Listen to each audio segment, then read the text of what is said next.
Tonight the decision feels small, a starting name scratched off a team sheet to protect a player's body. But small choices can echo across seasons. Brazil had just dismantled Chile 3-0 at the Maracanã, a night when Raphinha swaggered into the spotlight and charmed the crowd with sharp feet and confident runs.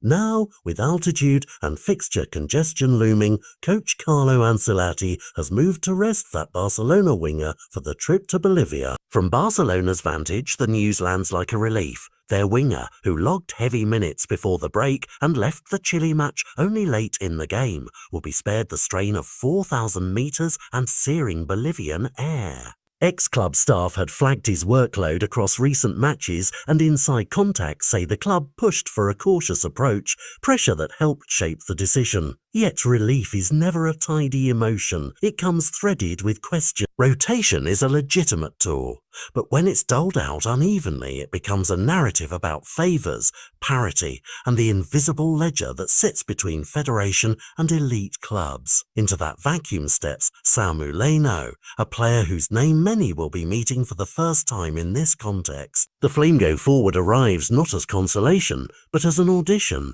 Form at his club has hoisted him into view, and now Ancelotti may hand him the keys for a night at altitude. For Sigh, it is a lightning shot at national recognition. For Brazil, it is a controlled experiment. Can fresh legs and hunger offset the lost minutes of a more established star? For Barcelona, it is the precise outcome they wanted, their asset preserved, their season plan slightly less fragile. But these moves are never only about physiology, they are about optics and trust. When one club's players are sheltered and another's are asked to soldier on, narratives form fast and loudly. Fans scroll, commentators speculate, and a single benching can be reread as precedent. If supporters saw Raphinha carry the night in Rio and then learn he will not be asked to replicate that effort in El Alto, they will ask why. Fairness, favouritism, or pure prudence. Social feeds already pulse with clips and hot takes, the kind of instant public memory that shapes how coaches are judged long after the whistle.